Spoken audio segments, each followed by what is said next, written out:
नमस्कार भारत। नमस्कार Hindustan. Viewers, law basics by Abhishek Tawari and Umed Singh Chauhan channel पर आपका स्वागत है। और आज के अंक में हम एक स्पेशल बात करेंगे कि अचानक से एक दिन पुलिस घर में आए और कहे यू आर अंडर अरेस्ट। ये आपने हो सकता है किसी फिल्म में देखा हो ये सीन। क्या ऐसा हो सकता है कि आए एक दिन पुलिस और हर किसी काम में आपको गिरफ्तार कर ले, या पॉसिबल है बिना किसी ऑर्डर के? इसी बात की जानकारी हम लेंगे आज के इस टॉपिक पर। क्यों अभिषेक? बिल्कुल उमेद ने बताया कि पुलिस आए और आकर के सीधा आपको कहे कि आपने किसी अपराध के लिए आपको हम गिरफ्तार करते हैं, तो क्या ऐसी स्थिति में पुलिस बिना किसी न्यायालय के आदेशिका के, बिना किसी न्यायालय के ऑर्डर के ऐसा कर सकती है कि नहीं कर सकती? इस बात पे अपन चर्चा करेंगे दोस्तों। तो आज का जो विषय है वो ये है कि क्या ऐसे अपराध सारे के सारे ऐसे होते हैं जिसमें पुलिस आएगी और आकर के आपको अरेस्ट कर लेगी, या कुछ अपराध ऐसे होते हैं जिनमें पुलिस को कोई ना कोई ऑर्डर जो है वो कोर्ट से प्राप्त करना पड़ता है, उसके बाद में ही वो अरेस्ट कर सकती है। तो तकनीकी जो शब्द हैं, दो शब्द, वो अभिषेक बताया जाए हमारे व्यूअर्स को। दोस्तों, ये जो अपराध है, इन अपराधों का, ऑफेंसेस का वर्गीकरण किया गया है, क्लासिफिकेशन किया गया है। इनका क्लासिफिकेशन दो तरीके से किया गया है। जिन्हें कुछ अपराध हैं जिनको कहा जाता है कॉग्निजेबल ऑफेंसेस, और कुछ अपराध है जिनको कहा जाता है नॉन कॉग्निजेबल ऑफेंस। अगर हिंदी में बात करें, क्यों अभिषेक, हमारे व्यूअर्स ऐसे भी हैं जिनको हिंदी के नामों की ज़रूरत पड़ती है। संज्ञेय अपराध और असंज्ञेय अपराध। संज्ञेय हुआ दोस्तों कॉग्निजेबल और असंज्ञेय हुआ नॉन कॉग्निजेबल। तो अपराधों का जो वर्गीकरण है ये इन दो पार्ट्स में किया जाता है। कोई भी अपराध जो है वो या तो असंज्ञेय अपराध होगा या संज्ञेय अपराध होगा, और ये ही डिफाइन करता है कि क्या पुलिस जो है वो आपको किसी भी मामले में विदाउट वारंट अरेस्ट कर सकती है या नहीं कर सकती है। ये इसी पे डिपेंड करेगा कि ऑफेंस का प्रकार क्या है, कॉग्निजेबल है या नॉन कॉग्निजेबल है। व्यूअर्स के लिए एक बात मैं बताना चाहूँगा कि वारंट जो शब्द है, आज हम केवल इस अपराध विधियों के संबंध में बातचीत कर रहे हैं। वारंट शब्द, इसके और भी मतलब होते हैं, उन पर हम फिर कभी किसी वीडियो में बात करेंगे, लेकिन फिलहाल वारंट शब्द जो है वो हम अपराध विधियों के बारे में काम में ले रहे हैं। तो उमेद, सबसे पहले व्यूअर्स को ये बताना चाहिए कि ये कॉग्निजेबल ऑफेंसेस और नॉन कॉग्निजेबल ऑफेंसेस जो हैं, जिन्हें संज्ञेय या असंज्ञेय अपराध कहा गया है, ये कहाँ पे मेंशन्ड है और इनकी डेफिनेशन एक्चुअल में क्या है? बिल्कुल। देखिए, CRPC, जिसकी बात हमने एक बार पहले भी कभी की थी, क्रिमिनल प्रोसीजर कोड जो है, जिसका अब बदला हुआ स्वरूप भी सामने आ रहा है, नया कानून लागू होने वाला है, उसी में शब्द जो हैं ये दोनों दिए हुए हैं और इनकी डेफिनेशन भी लिखी हुई है कि संज्ञेय अपराध या फिर संज्ञेय मामला वो मैटर है, वो अपराध है जिसमें पुलिस बिना वारंट के गिरफ्तार कर सकती है। बिल्कुल ठीक है दोस्तों। कॉग्निजेबल ऑफेंसेस वो ऑफेंसेस हैं जो जिसमें पुलिस जो है बिना वारंट के, बिना न्यायालय के किसी आदेशिका के, किसी अपराधी को या जिसके ऊपर उनको शक है कि अपराधी हो सकता है उसको गिरफ्तार कर सकती है।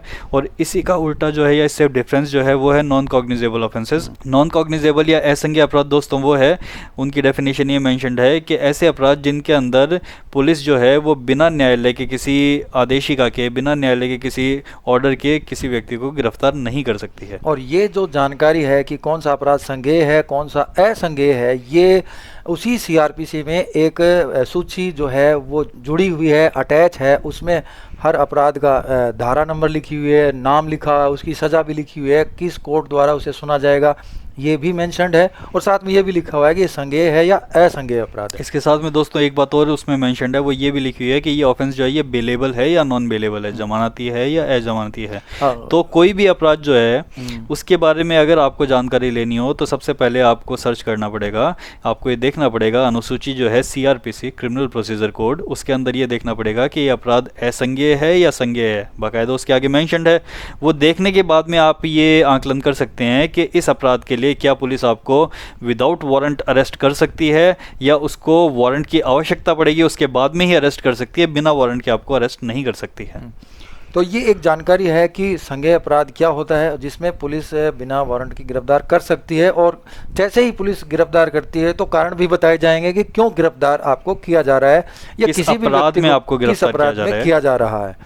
ये दोस्तों एक जनरल सी बात वैसे मैं आपको बताऊं, संज्ञेय और असंज्ञेय वर्ड जो है वो आम आदमी नहीं समझे, वो या कॉग्निजेबल नॉन कॉग्निजेबल नहीं समझे, तो एक जनरल सी एक बात है, स्पेसिफिक नहीं कह सकते पर एक जनरल बात है, संज्ञेय वो है जो संगीन तरीके के अपराध हैं, जो ज़्यादा भयानक अपराध हैं, जैसे कोई डकैत, जैसे कोई मर्डर हो गया, कोई रेप हो गया, ये सब जो हैं। और जो असंज्ञेय अपराध हैं वो थोड़े कम ग्रेविटी वाले अपराध हैं, जैसे सिंपल मारपीट हो गई या गाली गलौच हो गई। तो अपन ऐसा कुछ इस बारे में सोच सकते हैं, समझ सकते हैं। हमारे व्यूअर्स अपनी जानकारी बढ़ाना चाहें तो सीआरपीसी की ये जो सूची है इसको देख सकते हैं। ये ऑनलाइन अवेलेबल है, ऑनलाइन भी अवेलेबल है और ऑफलाइन आपके किसी भी वकील साथी के पास मिल जाएगी, देखना चाहें देख सकते हैं। कॉग्निजेबल और नॉन कॉग्निजेबल ऑफेंसेस, इनमें जो डिफरेंस है वो है दोस्तों वारंट का, कि वारंट, कोर्ट के वारंट के बिना आपको क्या पुलिस अरेस्ट कर सकती है या नहीं कर सकती। तो इसमें स्पेसिफिक वर्ड है एक वारंट, तो ये भी पता होना चाहिए कि वारंट क्या है, वारंट किसे कहते हैं। वारंट किसे कहते हैं? कोर्ट का एक ऑर्डर है और जिसमें ये लिखा होता है कि फला फला एक व्यक्ति है, इसको इस अपराध में किसी को मतलब जो है जिसका नाम मेंशन होता है, फुल एड्रेस भी होता है, इसको गिरफ्तार करना है और साथ में ये भी लिखा होता है कि किस तारीख तक ये गिरफ्तार हो जाना चाहिए और कोर्ट में आ जाना चाहिए। तो दोस्तों सिंपल जो वारंट है उसका एक प्रारूप होता है। फर्स्ट ऑफ ऑल वो रिटर्न होना चाहिए, लिखित में होना चाहिए। दूसरी बात, उसके ऊपर जो प्रेजाइडिंग ऑफिसर है, पीओ जो है, उसके साइन होने चाहिए। थर्ड, उस कोर्ट की सील होनी चाहिए जिस कोर्ट द्वारा उसको इशू किया जा रहा है। और इसमें एक इम्पॉर्टेंट बात दोस्तों ये है कि वारंट जो है ये स्टैंडिंग रहता है, मतलब ऑलवेज खड़ा रहता है जब तक कि या तो जिस व्यक्ति के खिलाफ इसको इशू किया गया उसको अरेस्ट नहीं कर लिया जाए, या फिर दूसरा ये है कि इसको कोर्ट ने रद्द कर दिया हो, किसी भी वजह से इसको रद्द कर दिया हो। ये दो तरीके हैं, ये दो बातें हैं कि एक वारंट जो है वो तब तक अस्तित्व में रहेगा जब तक कि जिस कोर्ट ने उसको इशू किया या तो उस कोर्ट द्वारा उसको निरस्त नहीं कर दिया जाए, या फिर जिस व्यक्ति को गिरफ्तार करके लाने के लिए कहा गया था उसका एग्जीक्यूशन नहीं हो जाए। इट मीन्स उसको गिरफ्तार करके कोर्ट के सामने न ला दिया जाए। और एक बात और है कि अगर वारंट इशू होता है तो पुलिस जब भी कभी किसी को गिरफ्तार करती है तो उस व्यक्ति का यह अधिकार होता है कि वो वारंट देखना चाहे तो देख सकता है। बिल्कुल देख सकता है, भाई दिखाया जाए कि मुझे वारंट कहाँ है, तो वारंट देखकर क्लियर कर ले पोजीशन क्या है। एक बहुत ही इंपॉर्टेंट बात है जो आम आदमी के लिए भी इम्पोर्टेंट है कि जनरली आदमी ये समझता है कि कोई व्यक्ति को गिरफ्तार कौन कर सकती है, पुलिस कर सकती है। क्या कोई आम व्यक्ति भी किसी व्यक्ति को गिरफ्तार कर सकता है? तो दोस्तों इसका जो आंसर है वो पॉजिटिव है, कर सकता है।